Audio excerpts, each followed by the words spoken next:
Alright, hello everyone, welcome back to the channel. This, of course, is another Gintama reaction. We're finally here to what I assume, or not assume, what I think has been the longest stretch of episodes, continuous stretch of episodes so far. The longest arc, so to speak. The 6th episode, Yagyu arc, which maybe I didn't remember Yagyu from somewhere, but it definitely sounds similar to Wagyu, which is a word I hear a lot, which is because it's like a type of Japanese steak, which is apparently really good, and I'm kind of hesitant on wanting to try it. I do like steak, but apparently it's so good that it'll be hard eating any other steak afterwards. But anyways, with that all being said, I'm gonna be doing the first 3 episodes in this arc, splitting it into 2 parts. As much as I'd like to do like what I did on my birthday in April again with the 6 episodes of one video. I mean, I do have 2 videos already ready to upload and make public and whatever as of right now, but I kind of want to keep up at least 2 to 3 videos ahead of where I am, so to speak, so that I because of some private stuff like I've mentioned before that might prevent me from like recording or whatever. But yeah, so I'm gonna be splitting into 2 parts. First 3 episodes now, episodes 76 through 79, and then 80. No, wait, no, it's 76 through 76 through 78, and then 79 through 81 is going to be the next part. Really excited to check out what exactly is going to be happening in this Yagyu arc. I'm recording this after I put up the last one, 74 and 75 reaction, so I do see some people in the comments commenting how they're excited for the next one, which has got me especially hyped, and I'm definitely going to be following some advice. I don't know for how long I'll do it, but skipping the opening like text or whatever, because there might be spoilers. It has happened before where it's kind of spoiled things, but since we're in a more serious arc, I should probably skip those, like I skipped the ending preview. But before we get into that, I am really looking forward to a potential new opening, because it's been long enough. It's usually about every 25 or 24 25 episodes when Gintama gets a new opening, and the fact that we're going into a 6 episode arc means we're definitely getting a new OP and probably a new ED at some point too. But really excited, so let's get started. If you enjoyed these Gintama reactions and you want to see more, second best way you can do that is by liking the video. The first being obviously in the comments saying how much you enjoy these reactions outright, and the third way being subscribing and hitting that notification bell so you don't miss a single upload in the future. Those all help me know that you want to see more of those, so feel free to do any of those in any order if you so choose. As always, links down in the description below will take you to the full-length uncut reaction, where you can find the full-length uncut reaction. Repeating myself. With that all being said, let's get into the first episode of the Yagyu arc, episode 76. Alright, I don't know why I was expecting different. Maybe it's because we've been watching so many like one-off and like two-parter episodes, not two-parter episodes, where there's two stories in one episode, but the fact that we didn't get like a lot of explanation on on a lot of things, because this is going to be a lengthier arc, was just kind of like jarring to me, because it just felt like, whoa, that was it? There's so many questions left unanswered. But thankfully, because it's a 6 episode thing, we're definitely going to be getting answers. Now, the main thing that I wanted to take another look at was, and this was definitely a really cool setup, definitely a lot slower pace for a Gintama episode, again, because it's going to be a longer arc. But real quick, I want to go back to that shot.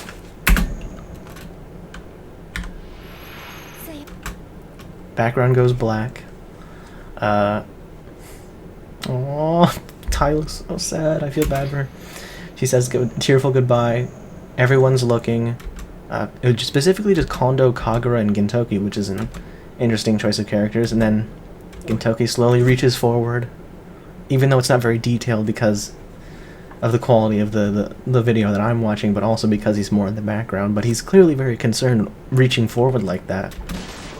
I would not be surprised if that's used in a lot of threads that are from the people that are headcanoning that Gintoki and Tai are the canonical relationship. But I'm getting similar vibes to you know, the Umibozu arc with Kagura and her father, and how Gintoki decides to just let that person go, even though deep down he knows he doesn't want to. Like what it was in Kagura's case is because I feel like it's probably also partly because like Gintoki knows what it's like to not have a family, so not have like a father or a mother or whatever. So he thinks that because like the old man kind of wants to make up, that it'd probably be best for her to go back with her father so that she can, have that relationship that he never had, even though deep down he wanted to keep her. And it seems like it's something similar to that. He's making a lot of rational arguments that it's fine if she stays there because she can train to become stronger and train to become a wife. And then there's also she's marrying into wealth, so she's going to be able to afford to keep her family's dojo running, which is what she's basically always wanted for this series up until now. She want to make enough money to keep her father's dojo running because that was her father's, and her father meant a lot to her, even if the father didn't mean as much to Shinpachi, based on way back and early in the series.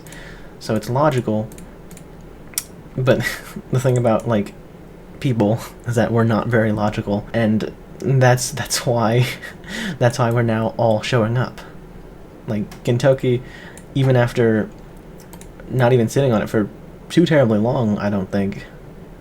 Like, just thinking about how unhappy he saw her when she initially said she would be leaving. Basically, that was his whole motivation to, like, get off my ass. I gotta go save her. Not only is it not what I want her to be, what I want is for her to be happy. This won't make her happy.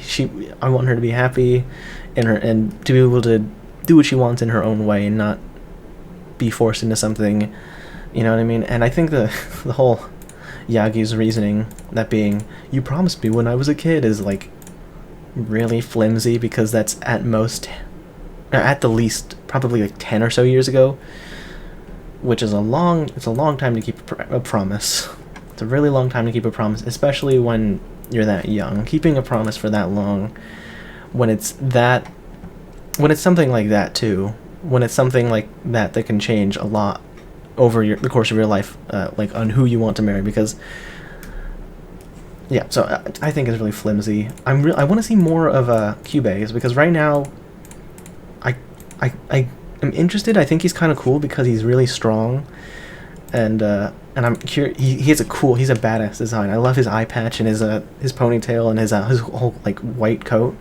I think that's really cool, but was not a fan of his basically his demand that she keep up her childhood promise, when that was, again, years ago. I don't think you should be expected to keep those promises, because shit, I don't know where it was, but like in 2016, I think, 2015 or 2016, I think it was in my freshman year of high school. We were told to write a letter to ourselves in the future on what we like, what we want to do in the future, and holy shit, we weren't supposed to open it until, I forget when, until like sometime later, but I have already, and I could try looking for it, but it would take a lot of time. But basically the gist of it is, I've changed so much since I wrote that letter. The dream that I had in that letter is completely different from what I have, and that's like maybe 4 or 5 years ago at most. So the fact that Yagyu is really expecting her, and you could make the argument that promising to become someone's spouse, to marry them, is a lot more important of a thing, so it's a lot harder to forget. But I'd still argue that the fact that people change so much, that they're completely different people over the course of even a year. People change a lot over the course of a year, even. Like, in the past year, I've definitely changed. And even if it's not as big as it used to be when I was younger, it's one of those things that it's not fair to hold people hugely. I think it's fine to hold people accountable to some things they did years ago, but I mean, I think it's really important to also cut them a lot of slack. But maybe that has to do with Yagyu, or Kyubei, I guess, because the Yagyu is his last name or whatever. But the Kyubei, it might be part of his upbringing. That's why he feels that way. I mean, he might have truly cared for Tai, might have truly loved her because of of who she is. I wouldn't blame him. Tai is really cool, but if he only came back recently. I don't know if they said when he left, but maybe it has to do with something in his past that we haven't seen just yet that explains why he is the way he is. Maybe it'll be like a tragic backstory that we'll get to see more of. I'm really excited for that. And Takasugi was in the opening. I wonder how he's going to play into this, because the fact that this is 6 episodes, I can't imagine, unless they pull something really, really, like, game-changing, so to speak, I can't see this lasting 6 episodes. 2 episodes at most, that being the next episode, because they can get through most of, if not all of the conflicts in the next episode. So I'm really excited to see what's going to happen that's going to take this to be a 6-episode arc, you know? Really excited to see more. Is there anything else I want to talk about this episode? Other than that, maybe even if the whole plot is just going to be this whole, like, a struggle for who, or where Tai is going to be, which, by the way, based on the ED, it looks like she might be getting in the fight too, which is going to be really cool. I want to see Tai do some damage in a fight, because in her fight she's only used, like, her hands and her feet. She hasn't used the sword, as from what I remember she hasn't used any kind of weapon in a fight, so seeing her fight with a weapon is going to be really cool. Overall, comedy was also really good. I don't know how I feel about Kondo actually shitting himself on screen. But, yeah. Anything else? Yeah. And, again, Shinsuke Takasugi was in the opening. I really wonder. Yeah. Alright, that's pretty much all I had to say, so I'm going to get into the next episode now, episode 77. Okay, so yeah, that was another great episode. Like I said, this is a bit slower paced, not as much happened. We got this cool fight with Sogo and Kagura, and I forget what his name is, but the big guy, one of the 4 Devas, which... unexpectedly, Kagura and Sogo are kind of one of the funniest duos in the entire show, completely unexpectedly, because they're so good. They're so good. I love watching their interactions. They're definitely one of the best, like, to interact with each other. Like, Hijikata and Gintoki, Gintoki and Katsura, there's amazing interactions. So far, I've really enjoyed the interactions between Kondo and Shinpachi. The very hopeful, romantic, or I guess hopeless would be, which is the best term for him, because Kondo's really hopeful to romance Tai, but he's never gotten anywhere close to actually pulling it off. So, but some great interactions. I really loved how they were doing, like how I was saying, where they were gonna where they stacked on each other so they could make up for each other's deficiencies with their broken bones.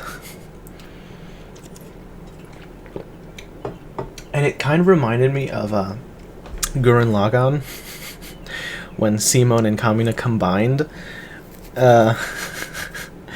And it's just really funny, especially because of how it ended up making things kind of worse for them. Now each side has lost a member.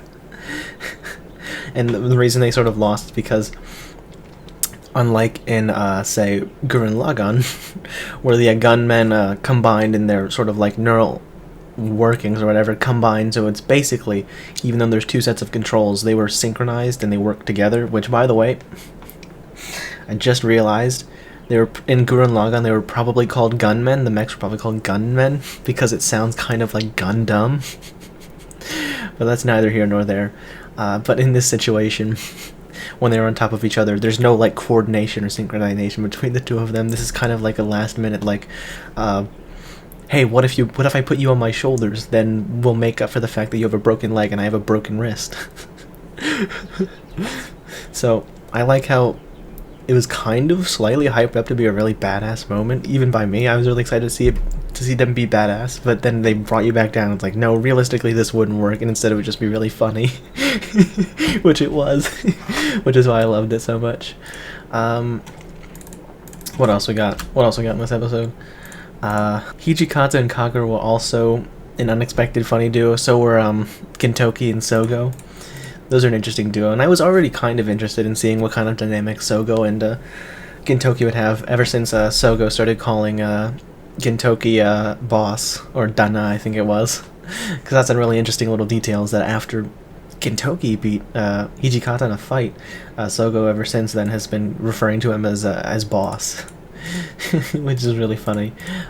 We've still got some more fights incoming. It looks like the pretty boy guy, the dickhead one.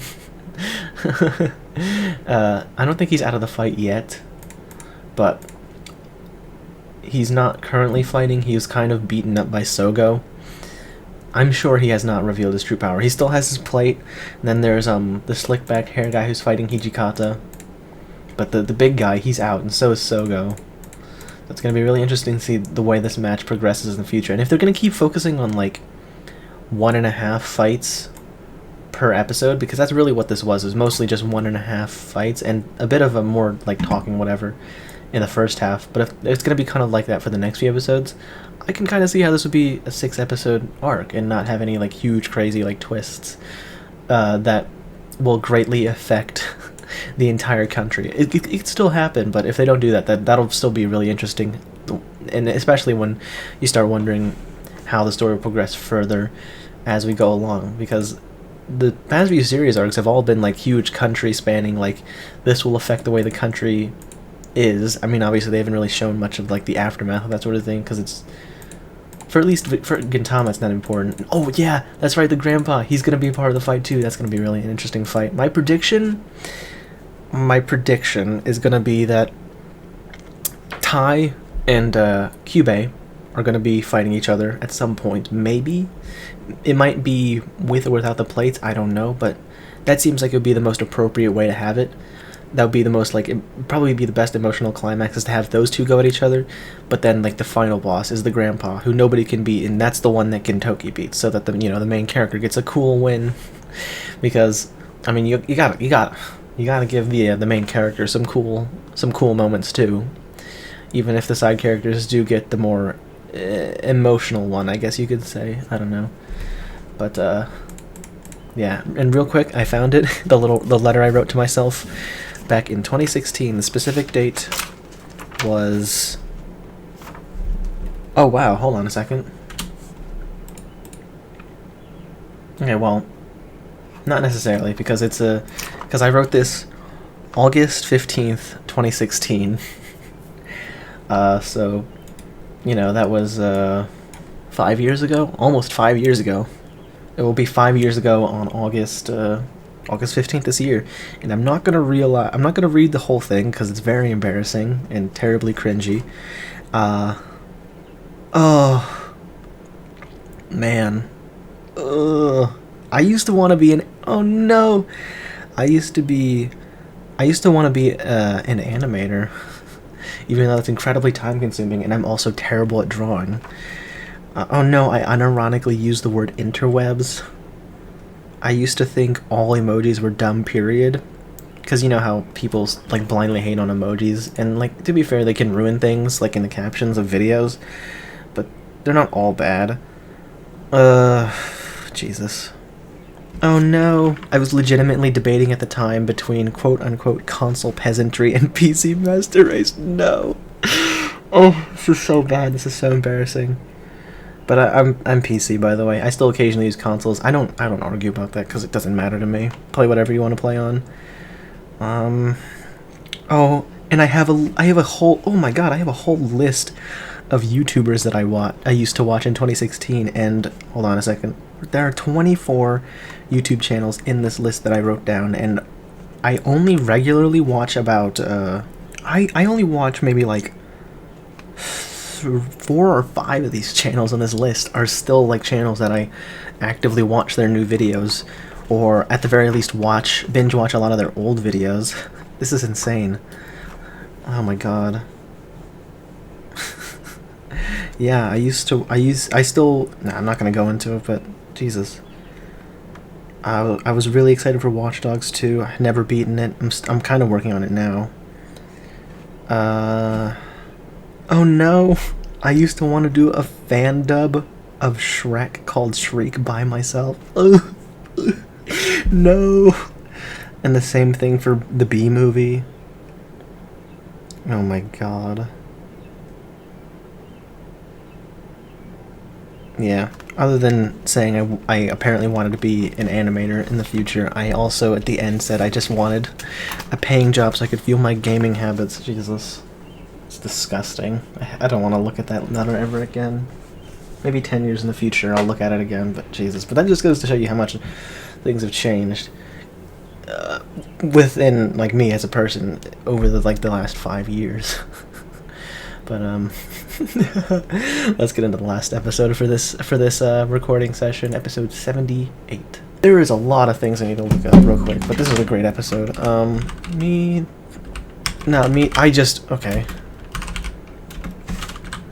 Minamoto Sui. Voice actor Hikaru Midorikawa. Is he... Yeah, boy! Alright. You love to see it. Hikaru Midorikawa also played Garo, in One Punch Man Season 2 and Zora in Black Clover. I love his voice. He was also Tatsu in Way of the House Husband, but I love his voice. Wait, no, not Tatsu. That's a different voice actor. Never mind. Forget I said that. But I love his voice. Great episode. I really enjoyed seeing more backstory of Toshiro and Hijikata and Kondo, because that's definitely been one of the biggest questions on my mind since we've been introduced to Shinsengumi, is why Hijikata and Sogo follow Kondo in the first place, despite him being such a goof. And it was kind of hinted at a lot earlier, in that they respect him and they did stuff for him that make at least Sogo and Hijikata respect him. Now we're learning a bit more about their past together, which is really cool. We need to see more about Sogo's past. Kid Sogo, that was funny, I like that. But I kind of really like the message of the fight with Hijikata and Glasses. I'm blanking on his name, but it was really cool, and how the message is sort of like, it doesn't matter if you don't directly see them trying their hardest. That doesn't mean they don't try their hardest and work towards their goal, in the background when you can't see them, and I really like that. I really like that because there's always that idea that people are different when you're not looking at them. So just assume that they are who they are when all you know about them is what they present to the world and everyone, for everyone to see, is a really naive and shallow way to think of it. You don't truly know somebody until you get to know that person and what they're like when less people are watching, or when they show you a side of them that they only show to you because they trust you, type thing. Because again, Hijikata worked really hard, and he's mad when people say that he doesn't work hard and he's just a genius, so he doesn't have to work hard at all, when that's not true, because he's always worked hard. which is great. And another thing, I just realized, so obviously Hijikata was lying about being afraid of mayonnaise. He was just embarrassed to say that he loves mayonnaise. So I'm not saying Glasses was lying, but it occurred to me during their fight that if Hijikata was lying, it's very possible he was lying too. But we don't really know because we've only met him recently. But yeah. Oh, that final hit on Glasses was really cool, and I'd have to go back, which is going to take some time to look it up, in the Benizakura arc, because I do remember they showed at least a little bit of their mentor, Takasugi, Gintoki, and Katsura's mentor. I don't want to go back again, because that would take a while, but in the comments let me know, but without spoiling me anything in the future. But for some reason, from what I remember, it looks like him. But really excited to see where this goes next in the arc. Tojo definitely looks like he's going to be a lot stronger. The guy I said that looks like their mentor. We don't know. Yagyu's Kyubei rather is definitely going to be really strong, and the grandfather, I don't know what to expect. They might subvert our expectations and be like, no, he's just an old man. Of course he's not strong. But because they're setting up Tojo as going to be as one of the strongest opponents, at least out of the 4 Devas. So he's definitely going to put up a good fight, for sure. And then obviously Kyubei is going to put up a fight, so we don't know about the grandfather. But one of them, it's 3 against 5 now. And real quick, just gonna point this out. Tai has a chest wrapping to cover her boobs. And then we go over here. Just keep going, we'll get there. I'm going frame by frame.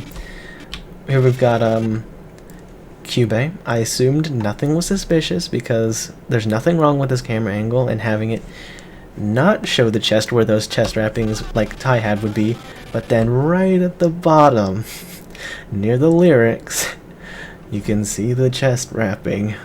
I'm not claiming to know everything, and I'm not gonna say anything definitively, but I think it's very interesting that the only two characters in this ED to have chest wrapping around here are are Tai and Cube, and one of those being Tai, being a woman, and Cube, who we've been told is a man,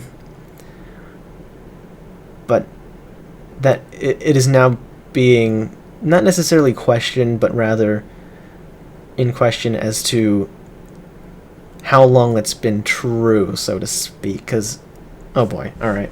I'll see if I can find something, if they mentioned that he was a boy in that past section, because, oh no. You know what I just realized? Hold on, where is it? I'm back in the first episode. Go back. Yep, she definitely said a boy. I do remember that. So, that says to me that Cube was born a girl, but is being raised as a boy because he's supposed to be the heir, or the person to take over for the Yagyu dojo. I said I wasn't going to theorize on this, but here I am. And so that's why they're doing that, because they're all referring to him as a boy, so it might be like a Naoto Shirogane, where the people around her are constantly saying, in order to be this, you have to be a boy. But then maybe the end of the arc is going to be similar to Naoto's in Persona 4, where it's like, no, you don't. It's fine to be a girl.